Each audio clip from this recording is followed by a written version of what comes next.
ফ্যাসিবাদী সরকার। আমি বর্তমান সরকারকে বিনয়ের সাথে অনুরোধ করব, সেই বিষয়গুলো দেখা দরকার, কগনিজেন্সে নেওয়া দরকার। মাননীয় আইনমন্ত্রী আছেন, যেখানে যেটুকু এটাকে ডিফিউজ করা যায়, ইজি করা যায়, রিলিজ করা যায়, সেটা অবশ্যই করা উচিত। কারণ আমরা তাদেরকে বাদ দিয়ে আমরা নই, তাদের সহই তো আমরা। আর এশিয়াতে যারা আছেন তাদের কান্নাটা অন্যরকম। তাদের ব্যাপারে অনেকেই কথা বলে গেছেন, আমি কথাগুলো রিপিট করব না, যেহেতু তারা অলরেডি বলে ফেলেছে। তারা কাঁদে, কিন্তু আপন চোখের পানি দেখায় না, চোখের পানি লুকিয়ে কাঁদে। ভিডিও কলে কথা বলে আর্টিফিশিয়াল হাসি দেয়। অনেকের সাথে এরকম কথা হয়েছে। আমি জিজ্ঞেস করি, তোমাদের এই বুবা কান্নার খবর কি তোমাদের আপনজন জানে? কয় আস্তাগফিরুল্লাহ, এগুলা জানানো যাবে না। আমরা কষ্টে আছি, ওদেরকে কষ্টে ফেলতে চাই না।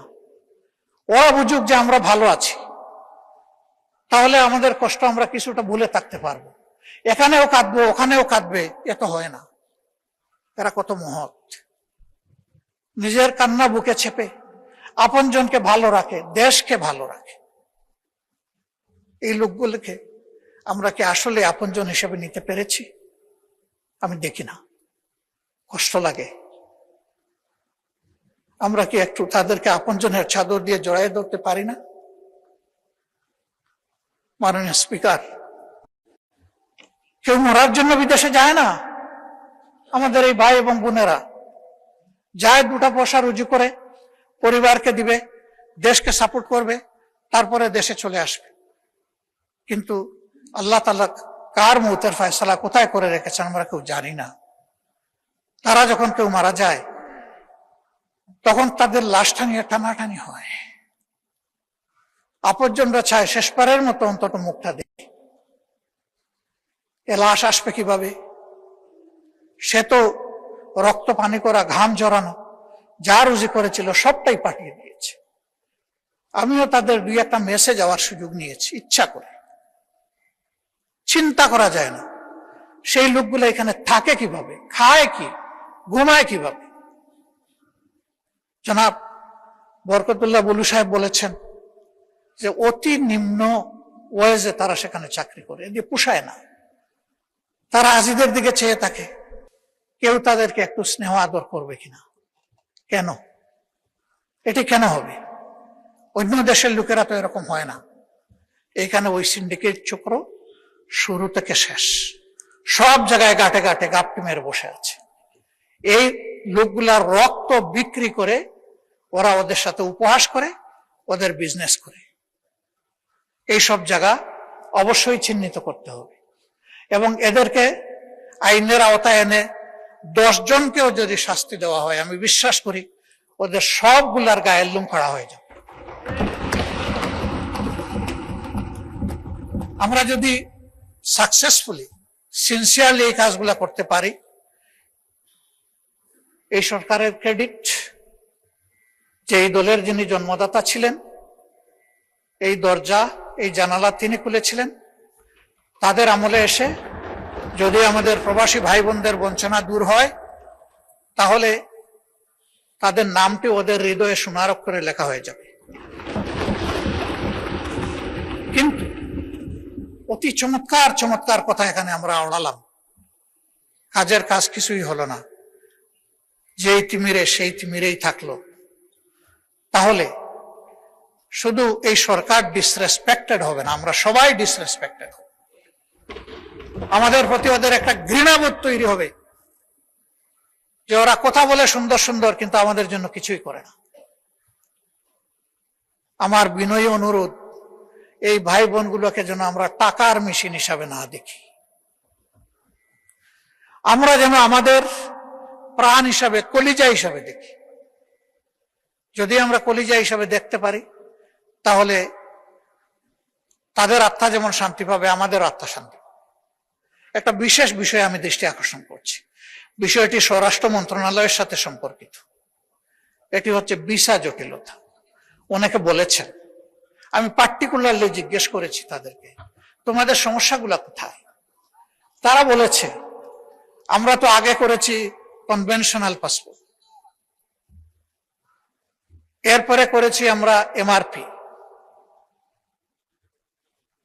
এখন ই পাসপোর্ট করতে গেলে এমআরপি এবং আমাদের এনআইডি এই দুইটা হুবহু মিল থাকতে হবে। আমাদের অফিস ল্যাপসেসের কারণে ওই আকার একার নামের একটু অধিক সেদিক, বয়সের একটু সামান্য তারতম্যের কারণে এখন আর ই পাসপোর্ট হচ্ছে না। ফলে আমরা কিন্তু অনেকেই এখানে ইলিগেল হয়ে গেছি অলরেডি, আর কেউ কেউ হওয়ার উপক্রম।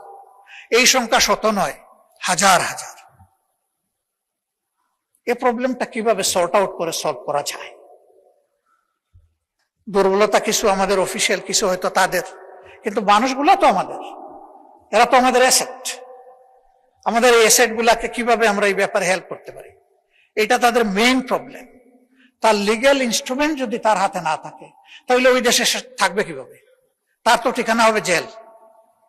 সে গেল পরিবার আর সমাজকে সাহায্য করার জন্য, এখন ঠিকানা যদি তার জেল হয় তাহলে তো হলো না। তা আমি মাননীয় স্বরাষ্ট্রমন্ত্রীকে অনুরোধ করব, বিদেশের মাটিতে থেকেই এনআইডি এবং পাসপোর্টের এই জটিলতাটা অতি সহজে কিভাবে নিরসন করা যায়। ইনশাল্লাহ আপনি পারবেন, শুধু পদক্ষেপ নেওয়ার ব্যাপার। আমরা আপনার জন্য দোয়া করব, আপনি যাতে পারেন। আর লাশগুলা হয়ে যাওয়ার পরে আমি আল্লাহর নামে দুহাই দিয়ে বলবো, একদিনের জন্য যেন সেই লাশ নিয়ে কোনো টানা হেঁচড়া না হয়। আমরা বেঁচে থাকলে, দেশ বেঁচে থাকলে সসম্মানে আমাদের কাঁধের উপর করে যেন সেই লাশগুলা দেশে নিয়ে আসা হয়। এরপরে দূতাবাসের ব্যাপারে যে কথাগুলো বলেছেন, আমি সবগুলোর সাথে সম্পূর্ণ একমত। কিন্তু দূতাবাস কর্মকর্তা কর্মচারীরা আমাদের ভাই বোন, আমরা তাদেরকে অপমানিত করতে চাই না। সরকারের উচিত তাদেরকে প্রপার ওরিয়েন্টেশন দেওয়া। এবং এখানে যে একটা চমৎকার প্রস্তাব এসেছে যে একটা সংসদীয় টাস্ক ফোর্স হতে পারে, দুনিয়ার ভালনার সমস্ত কান্ট্রি যেখানে আমাদের সমস্যাগুলো বেশি, এই টাস্ক ফোর্স মাঝে মাঝে ফিজিক্যালি সেগুলো ভিজিট করবে, করে তাদের কথা নিজ কানে শুনবে। সেখানে দূতাবাসের আমাদের কর্মকর্তা কর্মচারীরাও থাকবেন। এই সব কিছু মিলে আমরা যদি একটা টোটাল প্যাকেজের দিকে যাই, তাহলে আমি রিমিটেন্স বাড়ার উদ্দেশ্যে বলছি না, আমি বলছি মানবতাকে সম্মান করার উদ্দেশ্যে আমরা এই কাজগুলা করলে আমি বিশ্বাস করি এই রিমিটেন্স দ্বিগুণ তিগুণ বেড়ে যাবে ইনশাআল্লাহ। দেশ এবং জাতি বেনিফিটেড হবে, তারা বেনিফিটেড হবে, সম্মানিত বোধ করবে। আমরা যেহেতু তাদেরকে যোদ্ধা বলছি, আমরা যেন মেহরবানি করে তাদেরকে বীরের সম্মানটুকু দিই। আমার যোদ্ধা, আমার বীর, কাজেই তারা যেন বীরের সম্মান পায়। সেটা কিভাবে পাবে, সরকার এটা ফর্মুলেট করবে। আমাদের কোনো সহযোগিতা চাইলে আমরা হোল হার্টেডলি করবো ইনশাআল্লাহ।